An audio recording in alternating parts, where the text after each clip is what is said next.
to part 2, radiologic pathologic correlations. Part 2. So in part 1, we talked about head injury, stroke, and non-traumatic brain bleeds. In this one, we're going to talk about some of the other things that you had in the textbook and one that you didn't. We're going to talk about brain infections, acute emergent brain infections, hydrocephalus, a little bit about brain tumors, which are usually not an urgent thing, and miscellaneous important stuff. So if we look at CNS infections, we're going to talk about acquired infections. And the two that are really important are meningitis and its complications and abscess. And then I'm just going to give you a little bit about encephalitis or diffuse brain infections. So meningitis is the one that we really worry about. It's the one that you don't want to miss because many of the meningitis are treatable, and it's a diagnosis. It's one of these, don't miss this diagnosis. It's important to realize that the agents that cause meningitis can vary. They can be bacterial, they can be viral, they can be granulomatous, sometimes they can even be parasitic, but the pathology is generally similar, regardless of what the agent is. You will get a purulent exudate that has a predilection for the basal cisterns, and it will also cause perivascular inflammation in and around the blood vessels at the base of the brain. And so on the upper right corner, we've drawn it green because it's supposed to look kind of like yucky pus in the suprasellar cisterns. This was the same diagram that you guys saw for aneurysmal subarachnoid hemorrhage, except there I'd colored it red because it was blood, but here it's yucky green pus. It's this purulent exudate, and here's an autopsy case of meningitis on below, and you can see this thick, purulent, awful-looking stuff in the sylvian fissure, the lateral cerebral fissure, and the suprasellar cisterns, and around the middle cerebral artery, and so on. That's what meningitis looks like at autopsy. So regardless of the etiology, in fact, this particular case is the best example that I have. It actually turned out to be TB meningitis, but they all pretty much look the same. It's potentially life-threatening. Meningitis is a clinical laboratory diagnosis, and I can't emphasize this enough, guys. It's not a radiology diagnosis. If you give us a request that says rule out meningitis, we can't rule it out because some meningitis have normal imaging findings. It's clinical laboratory. But now we know that fast track imaging early in patients who have suspected meningitis can actually shorten the time course between diagnosis and treatment. And it has become a key to management. So if you suspect meningitis, then tell us that and you want us to look at it, but know that if you get it back that, gee, this was a normal scan, it doesn't mean the patient doesn't have it. You may need to do an MR scan, and if the MR scan is normal, you may end up doing a lumbar puncture too. So let's look first at what our imaging workhorse is, your friendly neuro non-contrast, non-enhanced CT scan.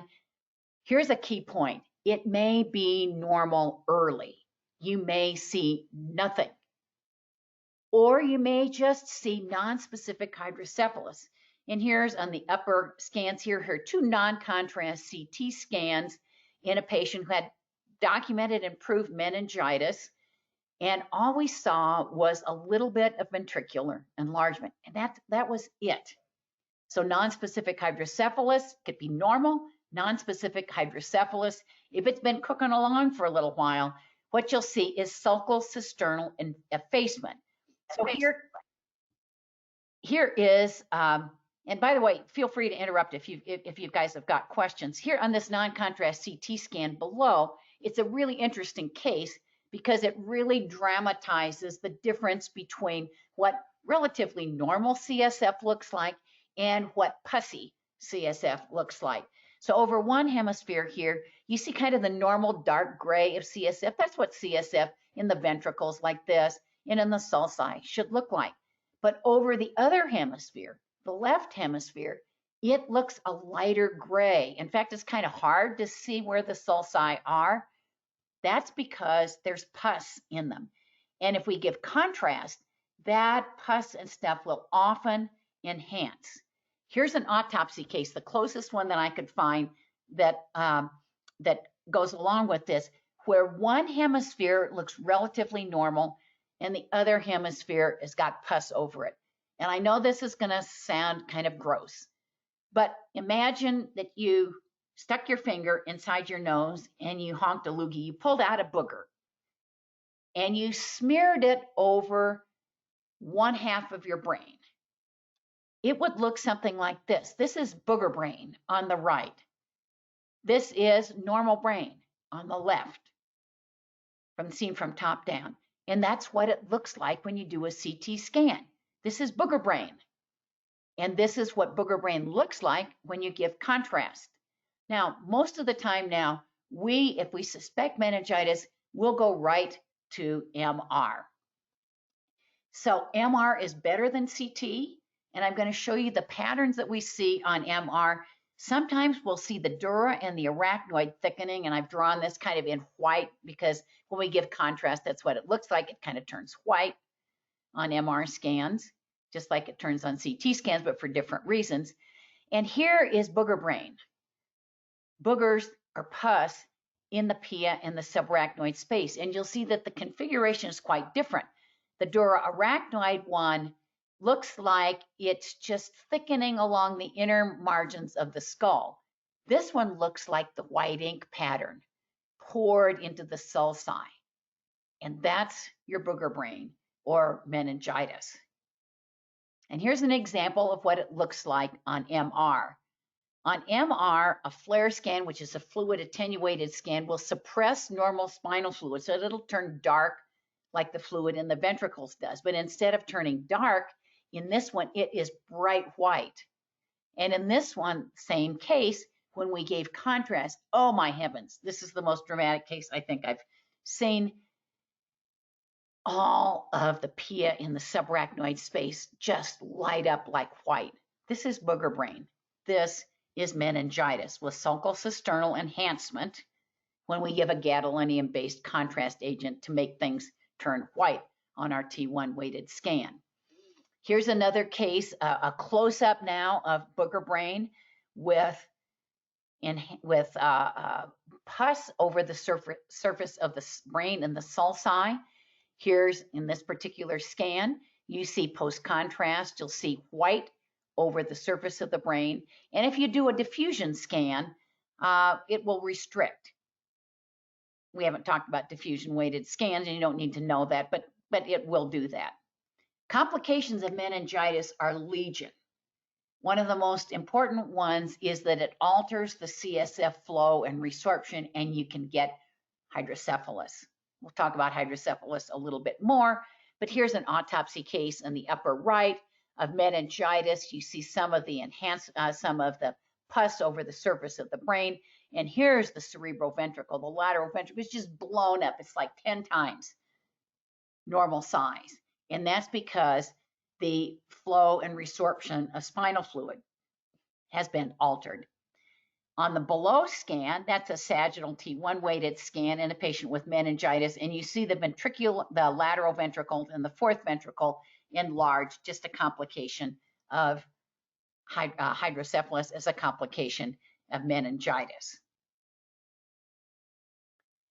So let's turn, we've talked just briefly about meningitis. Now I'd like to talk briefly about brain abscesses. Dr. Osborne, I have a question. Yeah. Can you just summarize, so just the kind of the role of imaging in meningitis then? So say, I'm an ED doc, I have a patient come in, they're 20 years old, they have a fever, nuchal rigidity, headache, photophobia, I suspect meningitis. So I do a lumbar puncture and get those studies. No, I start antibiotics, you don't do the lumbar puncture first, because okay. if the patient happens to have bad hydrocephalus, they can herniate if you do the lumbar puncture. Okay, so you do a non-contrast CT first, make sure they don't have CT scan, and even if it's normal, if you really suspect meningitis, then you've got, and it doesn't have hydrocephalus, or it has minimal hydrocephalus, we may say, gee, this is suspicious for meningitis. If you want to do a non-invasive study, next you can get a brain MR, and we've got MR techs in the hospital and radiologists available 24/7, 365. So you can get an MR scan next. You are at some point going to do a lumbar puncture because you need to know what the organisms are, Yeah, you kind need of cultures in there, and that sort of stuff. stuff. So the patient is, unlike subarachnoid hemorrhage, you are pretty much bound to get spinal fluid. If there's really bad hydrocephalus, you're probably not going to do that. They're probably going to shunt the ventricles or drink to put a ventriculostomy in before you do, and get the fluid that way. Mm-hmm. So yeah, your CT scan, your old friend, is going to be the first thing you get with that kind of suspicion. But you don't take negative as saying, oh, the patient doesn't have meningitis. You're going to do one of two things next, either the MR scan without and with contrast. And if you say question meningitis, sometimes it may be an abscess. We're going to look at abscesses, and we'll see those on the MR scan too. And then you can get the lumbar puncture. Sometimes you get the lumbar puncture before you get the MR scan, but I think most people would probably go straight to the MR scan. Cool. Yeah, makes sense. Thanks. Make sense? Okay, good. Thanks for asking the question. I have a follow-up question to that just to confirm. So for both the CT and the CT, I guess, is without contrast, and then the MRI, you said you would get with contrast? Yes. Yeah. Okay. Because and that's always what you would do, or would you ever get a CT with contrast for this? Would you ever get an MRI without contrast for this? You can get a CT scan with contrast. Before we give that kind of contrast media, we usually need to know what the patient's renal function is. So if you don't have a recent BUN and GFR and so on, you might not want to do that. We don't do contrast enhanced CT scans that often because it's so easy to get MR. If you didn't have MR immediately available, and there are many places where you don't, then that would be a very good thing to do. And I've shown you some cases where you can actually see the meningitis on the CT scan, but it's not nearly as sensitive as the MR. The FLAIR scan is very sensitive, and the patient, and giving contrast on MR is also very sensitive. So the usual sequence would be you get a non-con CT, and then you say, oh, we still think it's got, and then you're going to get an MR without and with contrast. And then we're going to, even if the MR is normal and you suspect meningitis, you're still going to get the lumbar puncture. If the MR is abnormal and you don't have hydrocephalus and it's safe to do the lumbar puncture, you're going to get a lumbar puncture. Make sense? Okay. Okay. Great, thank you. You're welcome. One more question, please. Oh, yeah. I'm still not quite clear. If I obtain a non-contrast CT scan on a person who I think has meningitis, am I more likely to see a normal CT scan or hydrocephalus? I'm still a little unclear. It depends on what stage. If it's very early, your CT scan's probably going to be normal. Okay. You don't take normal as your final answer, though. It does mean that, the next thing you could do, if it looks perfectly normal, then you've got two options. You can do the lumbar puncture or you can do the MR scan. The reason that you might want to do the MR scan first is simply doing the lumbar puncture can alter what you see on the MR scan sometimes. If you get some spinal fluid leaking and stuff like that, it can make it a little confusing. So okay, thank you. Yeah, your non-con CT scan is it's a safe thing to do. If it's abnormal and looks like mild hydrocephalus, then you're definitely going to go right straight to the MR, I would think. And then you'd get your lumbar puncture afterwards. MR is so good. And when you have it available, I mean, it really is sensitive. You might miss a viral meningitis, which you would want to get. Then you've got to be doing PCRs on all kinds of things too, if you think it's viral rather than bacterial. Yeah, you would get the non-con CT first. If it's mildly abnormal, you're going to get an MR anyway, probably as the next step. If it's completely normal, then you can go one of two ways. And my personal opinion would be go ahead and get the the MR scan without and with contrast first. And then depending on what you see, you're going to end up doing a lumbar puncture with all the stuff that goes along with that. Okay? Thank you. You're welcome. You're welcome. Brain abscess. Most of these are hematogenous. You know, you've got an infection somewhere else. Occasionally, we'll see them as direct extension from meningitis, sinusitis, and that type of thing. And most cases of brain abscess are bacterial. Occasionally, we'll see fungal or parasitic ones, and TB abscesses are really rare, even in Africa. So you don't see them that often. You can track the way that abscesses develop because they don't spring full blown from the dragon's tooth, and there it is, an abscess. They will change their appearance as they go through different pathologic stages, which go from one to the other. And I'm not going to go through all four because we don't have enough time this morning, but we're going to talk about late cerebritis and your early capsule formation. So the early cerebritis one, that can be the hard one to tell, but your neuroradiologist should be able to tell it. But let's look at then this late cerebritis. It typically takes a few days to a couple of weeks after the initial infection before you begin to see this stage of an abscess. And this autopsy case is a pretty good example of the late cerebritis. It's what you see, it's focal, but it's not yet localized. And by localized, I mean it has a really well-defined edge to it. This one doesn't have, you can see maybe there it's starting to develop, but other places it's poorly developed. If you're getting a non-contrast CT scan, this is kind of what it can look like. It just looks like this non-specific low-density thing that could be anything. I mean, that could even be a brain tumor or a stroke or whatever. In this case, we did go ahead. This is a bit older case, and we gave contrast to the patient, and we saw this thing, which is a little margin of enhancement around it, and that's very good for an abscess, for the beginning formation of an abscess after it's been cooking for 4 or 5 days or so. Nowadays, what we would probably do is if we saw this, we'd call you up and we'd say, we think this patient needs to do an MR, and we'll do the studies that we need to show whether this is in fact brain infection. At this stage, you've got this kind of ill-defined mass of inflammatory cells and granulation tissue and fibroblasts, and it's getting a little bit of hypervascularity around the outside of it. What you might see at this stage, here's kind of what it looks like. Here is a contrast-enhanced scan. You see some edema seen as this low-density area. This patient had rip-roaring, terrible mastoiditis, pus coming out of his ear, and so on. And here we see there's a little bit of an epidural abscess, and then we see this brain thing there. And so we went to MR. Here it is on the T2-weighted scans. On T2-weighted scans, fluid is bright white. And on post-contrast scans, the margin of this late cerebritis form of the abscess, a stage of the abscess, is showing a little bit of ill-defined enhancement. And you'll see in a minute how different that looks from when you're getting a really well-defined abscess.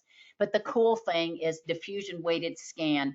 It shows restriction of fluid motion, so it's bright white. I mean, a first-year radiology resident might not know what they're looking at, but they see this, and they're going to know what it is that they're looking at. And now you do too. So the early capsule stage, this is the one now when people think about abscesses, this is what they're really thinking about. But remember, they had to go through a couple of stages to get there.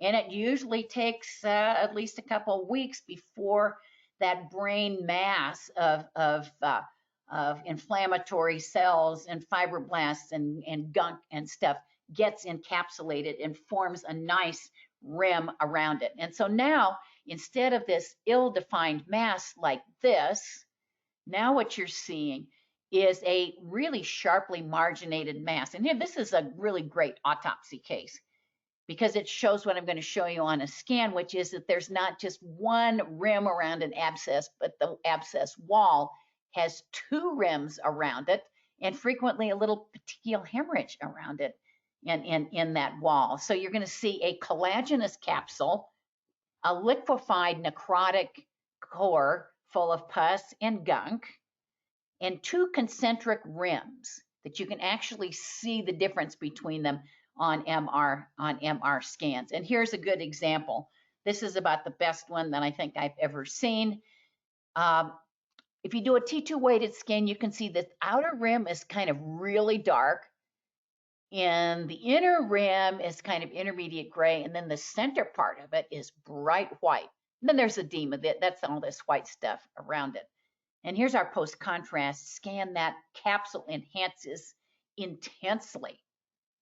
And then you can do diffusion weighted scans and it'll turn bright white.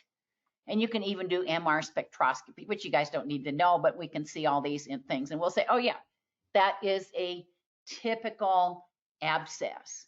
There are lots of things that can cause this ring enhancing appearance on MR and CT scans, probably 20, 30, 40 different things that can cause that. But this is so characteristic of an abscess. We could say 100% this is a cerebral abscess. Now, abscesses keep moving. They go through those 4 stages. So here's one now, the post-contrast axial and coronal at 2 weeks, bright white on diffusion weighted scan, dark, that just is a different part of doing the diffusion weighted scan. But look at this coronal. The inner margin of an abscess is always thinnest on its deepest side. And the outer part, the more peripheral part of it, white one that is more toward the cortex, is a little bit thicker. If that abscess is going to rupture, which it can do, it'll spill into the ventricle, and that can be terminal for the patient. In this particular case, it wasn't. The patient was on antibiotics. It was well treated. Here it looks like it's 6 weeks, and 1 year later, all you have left on the post-contrast scan is this little non-enhancing nodule. There'll be a little brain scar there that you probably will see for years. But this is what an abscess looks like when it's in its late capsules, or early to late capsule stage, and then it evolves, and then it resolves. If it ruptures, you can see ventriculitis, which can be a terminal case.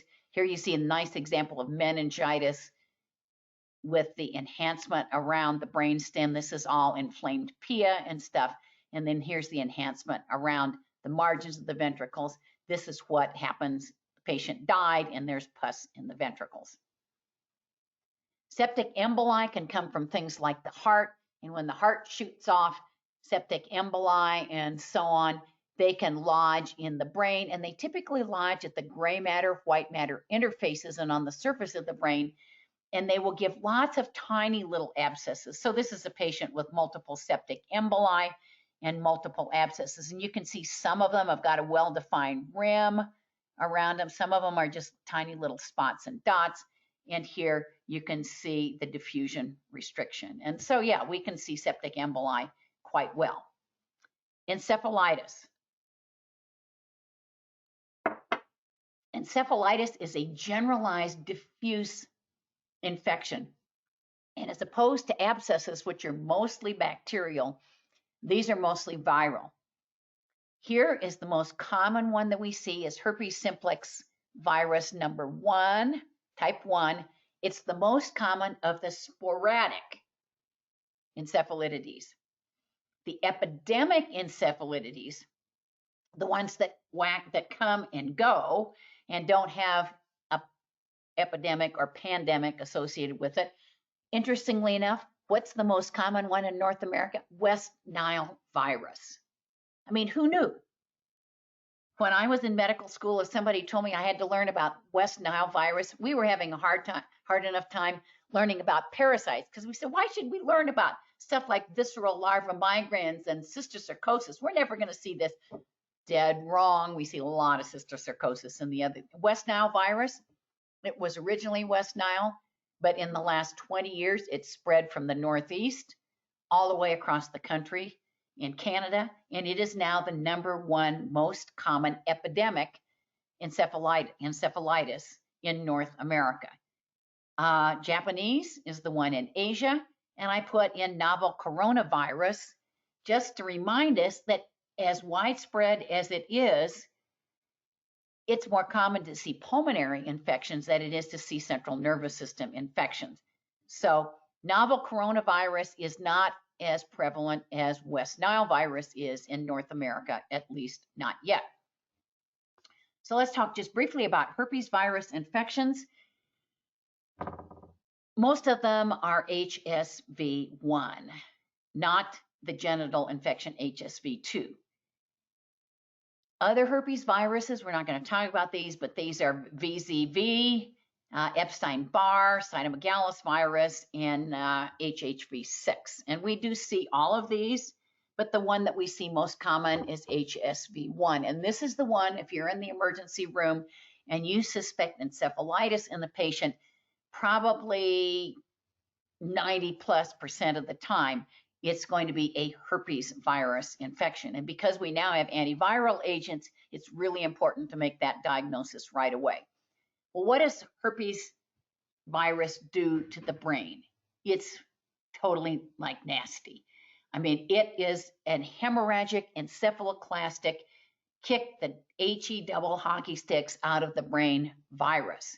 And what it does, as you can see in this acute autopsy case, this is fresh, unfixed brain.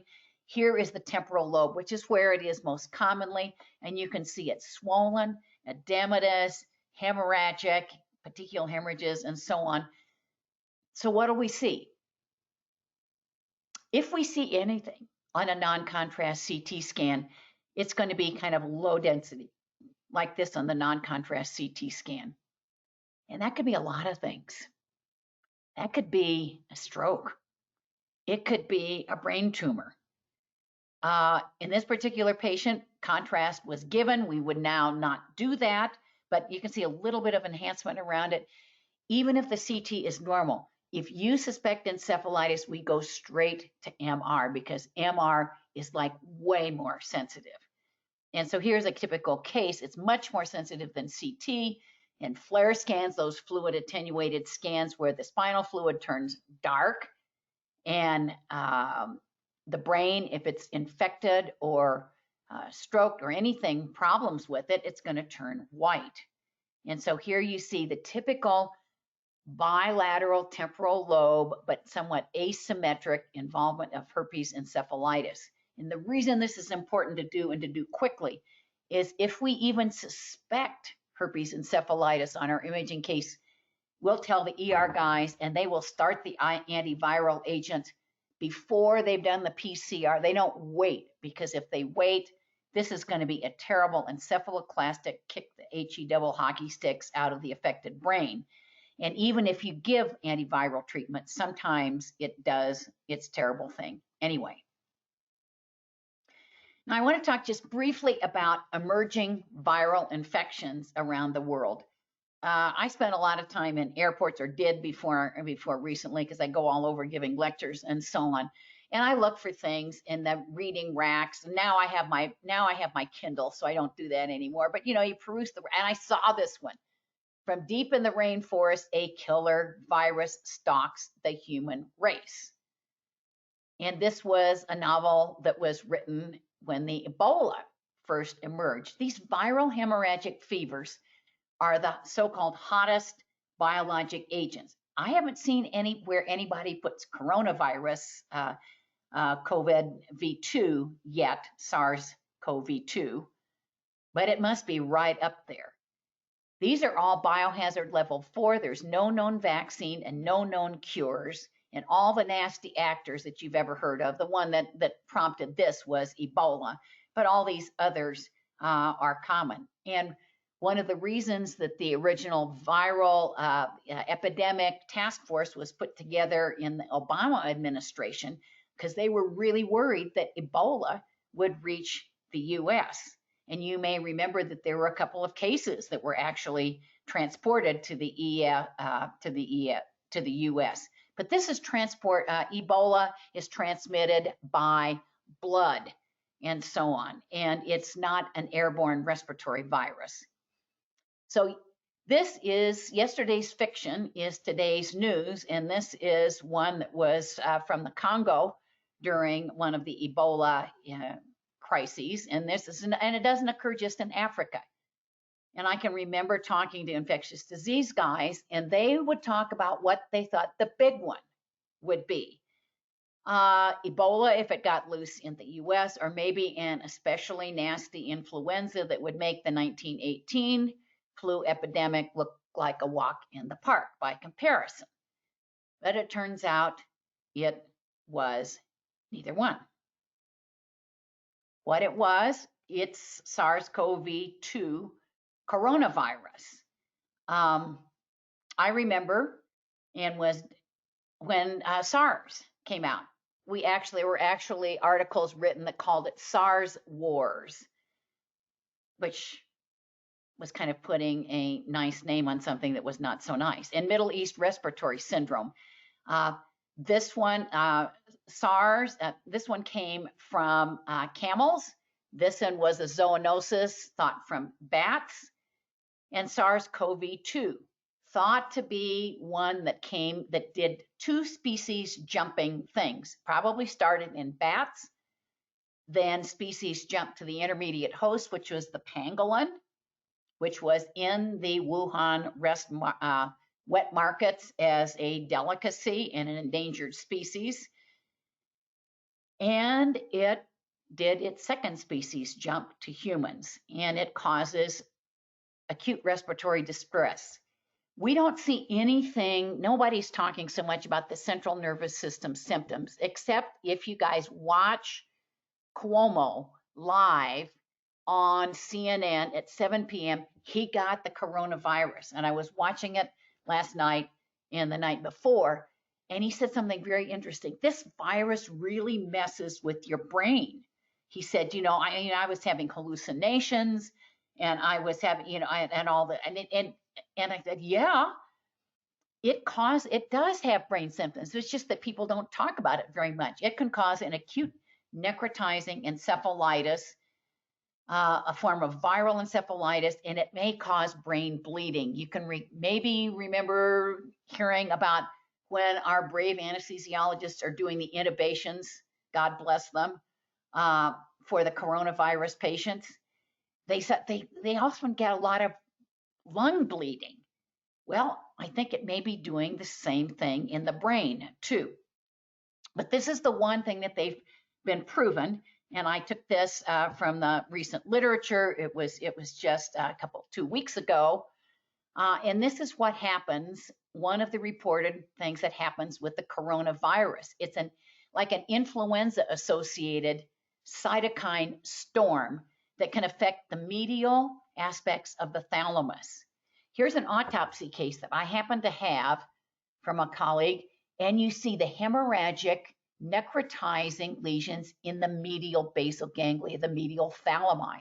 And this was from an influenza-associated virus in a child.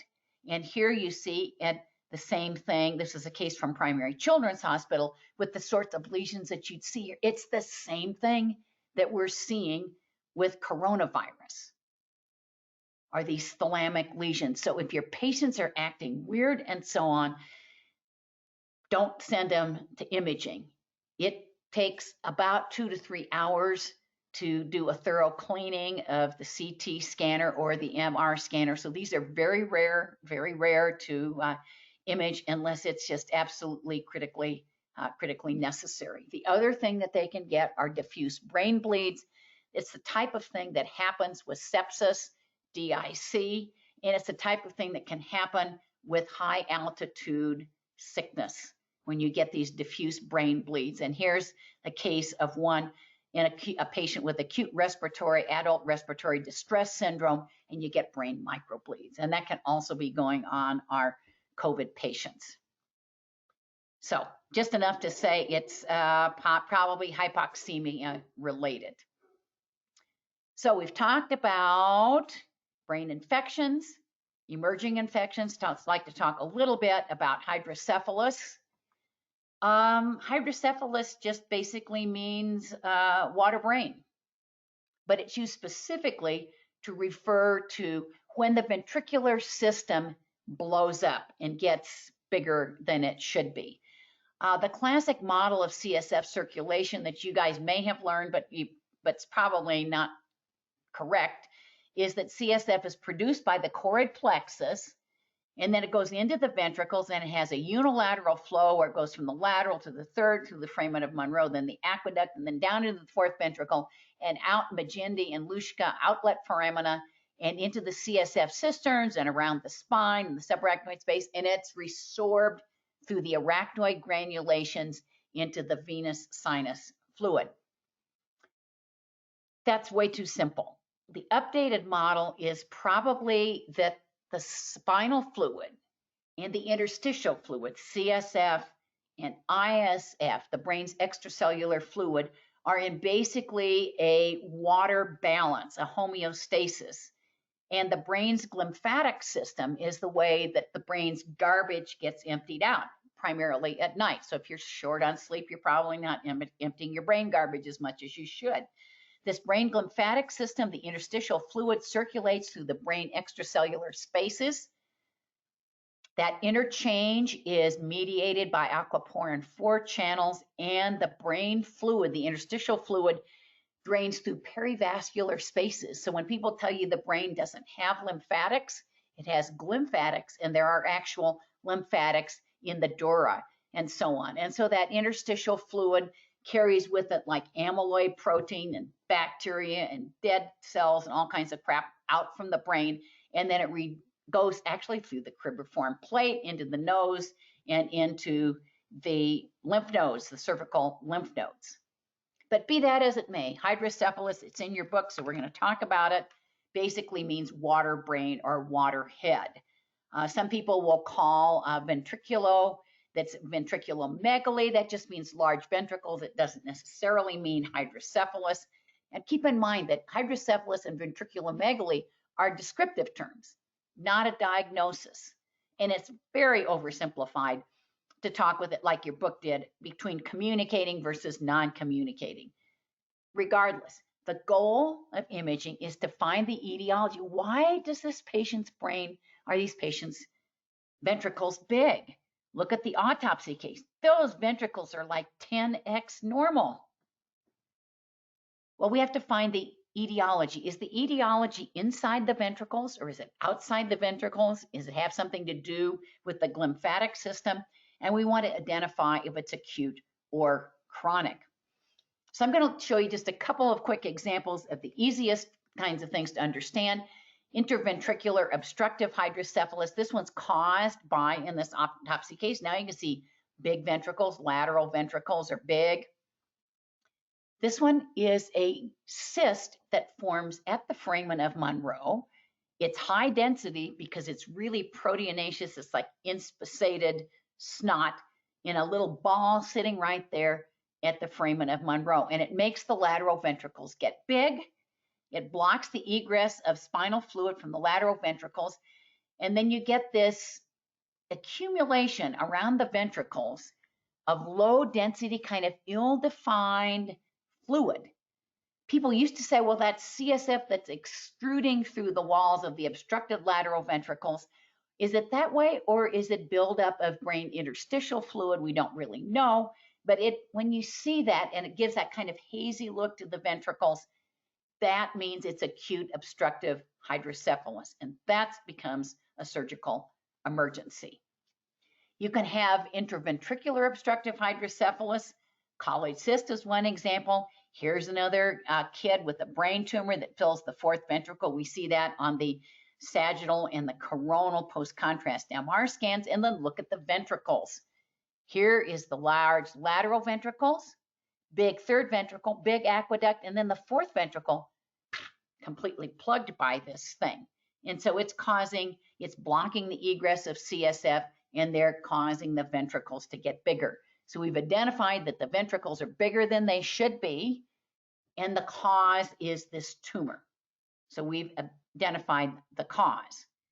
Here's acute obstructive hydrocephalus on CT. There's that kind of ill-defined grayish stuff around the margin of these large lateral ventricles. If you look at a T2 weighted scan, we see fluid accumulating around there that's not quite as bright as that in the ventricles. And here's our FLAIR scan, and oh my goodness, the FLAIR scan is beautiful. It shows this periventricular accumulation of what's probably interstitial fluid. We'll call this a halo of fluid. When you see that, this patient had a severe headache, papilledema, enlarged ventricles, and this periventricular halo, which you can see even on the non-contrast CT scan, that's a neurosurgical emergency. That patient needs CSF diversion. It can be chronic compensated. Here's a patient with long-standing aqueductal stenosis. Your sagittal scan, MR scan, shows a large lateral, big third, and then this aqueduct just ends right there in this blind pouch, and the fourth ventricle looks normal. And here in the axial, the third ventricle and the lateral ventricles are big. They've got kind of a smooth rim. That's okay. It's compensated. It's not normal, but it's compensated. It is not like this, which is your neurosurgical emergency. Extraventricular obstructive hydrocephalus, your book talks about. That's when the obstruction to the CSF flow theoretically is caused by something outside the ventricles, and that can be something like meningitis. Here's the autopsy case. This is booger brain around the base of the brain, and is causing the fourth ventricle and the lateral and third ventricles to get big. Here's meningitis, big fourth ventricle, and then fluid around it.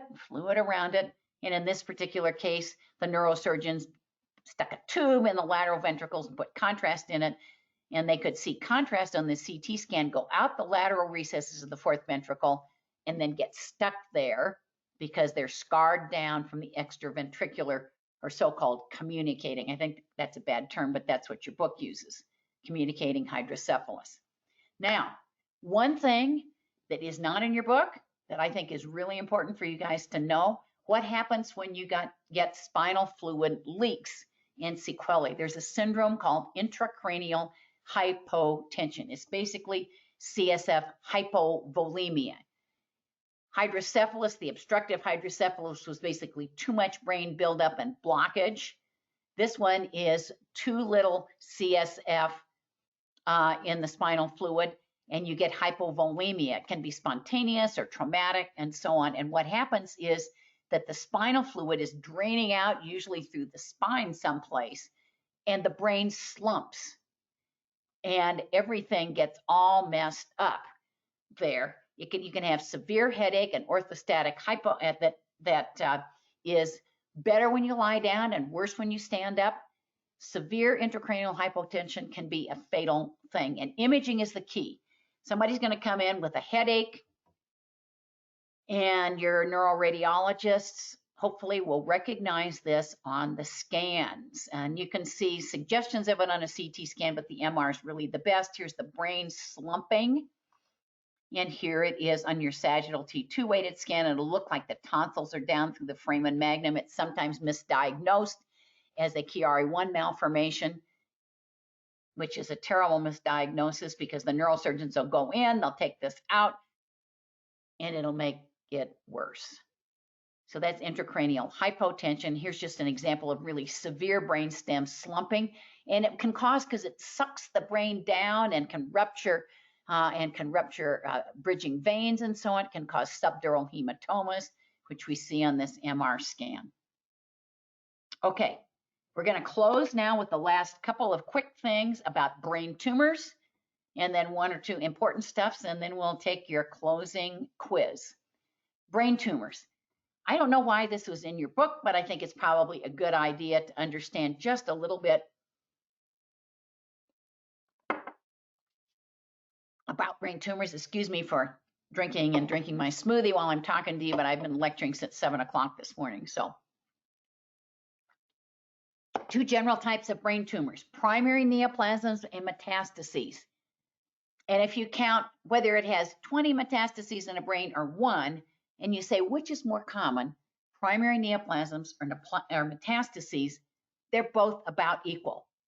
In this pie chart diagram, which I've made over here, metastases accounts for about 50, and all of the different primary and metastatic primary brain tumors, the other 50. So 50% metastases, 50% primary brain tumors. Okay, question. What is the most common primary CNS neoplasm? If you include anything that occurs from the dura inside, the answer is meningioma is the most common. In fact, little meningiomas are seen in about 5% of autopsies. They can often be incidental, and we see them quite commonly on imaging studies.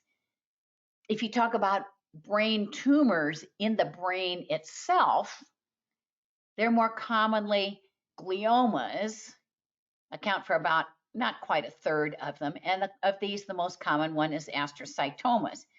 So over here, we've drawn all the primary CNS neoplasms. Meningioma is the big one here. Astrocytomas as a group are the next biggest. Then pituitary, nerve sheath tumors like schwannomas. Your book showed a vestibular schwannoma. I don't know why they did that, but they did. And they're very age dependent. What common tumors are seen in adults are not the same as the ones that are seen in kids. So let's just look at what your most common one is. It's a meningioma, and it arises basically from the arachnoid, although it looks on autopsy studies and MR like it's stuck to the dura. So here's an autopsy case. It shows some kind of dural thickening there, and you see this ball-like tumor that's stuck on the inside of the dura, and then as it grows, it expands inwards, and it displaces the brain around it. It's from the outside of the brain and invaginates inwards, and they will appear attached to the dura. So here's a post-contrast scan, and here's a nice meningioma, and it's dural tail sign, which is basically a collar of thickened dura around it. Most of these are WHO grade 1, which is a benign tumor, although a small percentage of them will be atypical or even anaplastic and malignant. The clinical prognosis varies. As I said, a lot of these are found incidentally at autopsy or imaging, and most of them that are stuck up near the top of the skull don't produce symptoms unless they get very big. The prognosis varies with the location. If you have one up here, you can either watch it or you might take it out. If it's in the cavernous sinus, it's going to be trouble because they'll be hard to take out and they're going to compress cranial nerves. So here's what you see with CT. Here's on our non-contrast CT. This looks very dense, and when we do the bone window, you can see that most of that is calcification. Sometimes they really don't calcify. They can be even almost the same density as brain, and you won't see them on CT unless you give contrast. So let's play Where's Waldo? Okay, guys, I'm going to show you 3 scans, a T1, T2 in the middle, and a flare scan. Where's Waldo? Who sees it? You all should see it. It's right there. Right there. And right there. And most meningiomas are pretty much the same signal on all your MR sequences like gray matter, because what you may not have noticed is that there are actually 2 Waldos. Hard to see. Not so much in the flare you can see that, but the post-contrast scan, this patient has multiple meningiomas, and they're multiple in about 10% of patients. Now, so we're going to talk about the most common brain tumor, the most common CNS tumor is meningioma. The most common one that's in the brain itself is astrocytoma. And the most common one of these is the most nasty one. It's the astrocytoma with an attitude. It's glioblastoma. Your book uses the term glioblastoma multiforme. Do not use the multiforme. That's an old term.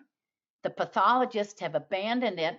They've removed it from their classification. And you talk about glioblastoma multiforme, you will sound ignorant because it's been removed from their terminology for more than a decade. They will say GBM.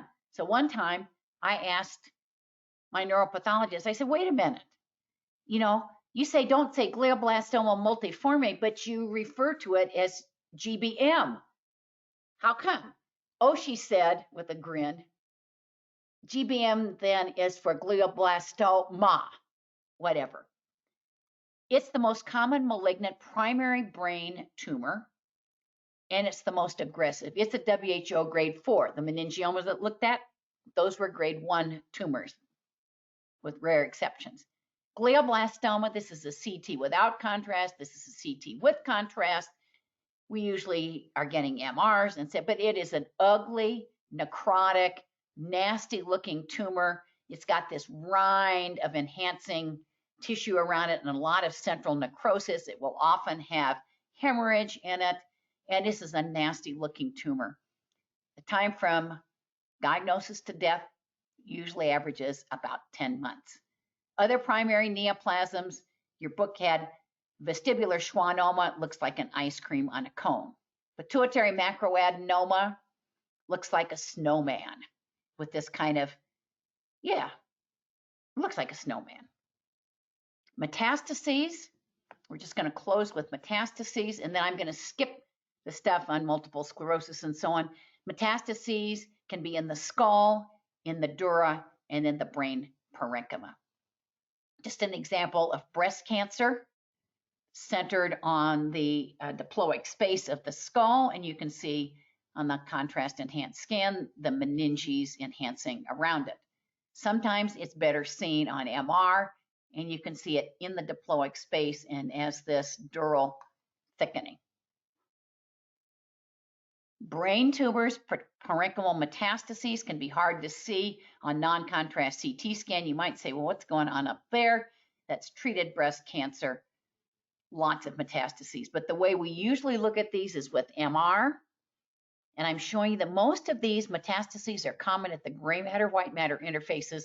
Here's an autopsy case of melanoma, kind of a nice example, not for nice to the patient, of being at the gray matter, white matter interface. And here they are on our MR scan. Melanin has a short T1, so it's bright white too. You can have subarachnoid metastases. This is called carcinomatous meningitis. If I told you that this patient on the right, and these are just a series of 4 enhanced MR scans, this patient had rip-roaring pyogenic meningitis, you could buy it because it doesn't matter whether it's pyogenic or granulomatous or neogenic. Meningitis looks pretty much the same on MR. Okay, we're going to skip multiple sclerosis, and we're going to go to our take-home message. Appropriate clinically indicated imaging is extremely helpful and can be extremely helpful to you.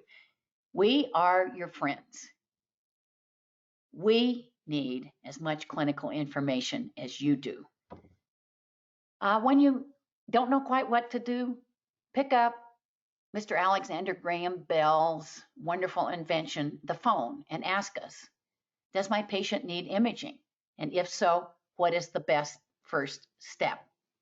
Image gently and image wisely. There is always a temptation. Somebody walks into your clinic or the emergency room and you get a scan before you even really think about it. Sometimes that's not the best approach. We, your radiologist, need the clinical history. Something simple. Is your patient hypertensive? If your patient has a headache, is it a thunderclap headache? That kind of thing. What drugs are they on? What history? Is this the first time? That kind of thing. Give us as much information as you can, and we'll do our very best job for you. Okay, quiz question number 1. What is the most common imaging finding in early meningitis on non-contrast CT?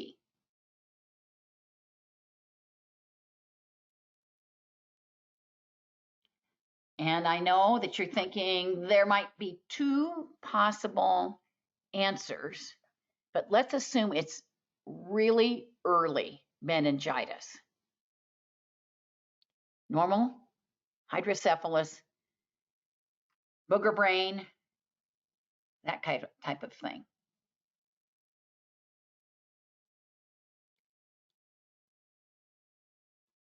Give you a few seconds to answer that.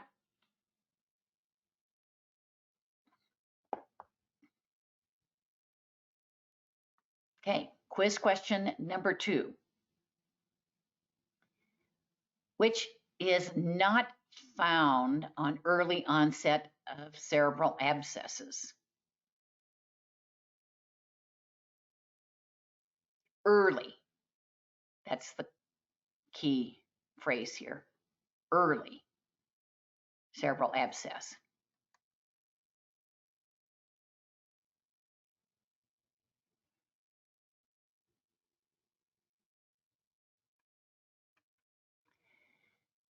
Question number 3. What is the most common epidemic encephalitis in North America?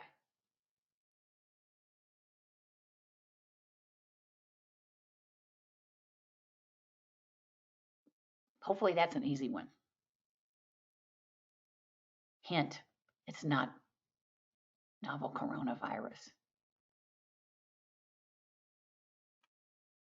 Question number 4. Primary to metastatic neoplasms in the brain. What ratio is it?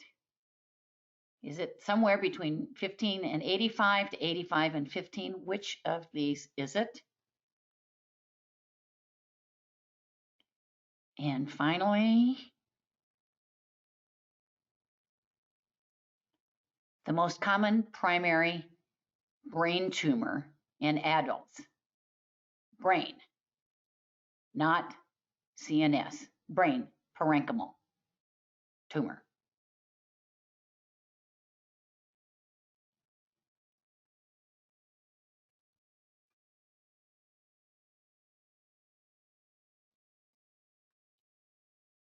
Okay, thank you very much, guys, for signing in. Good luck to you, and we're glad to have you taking our introduction radiology course.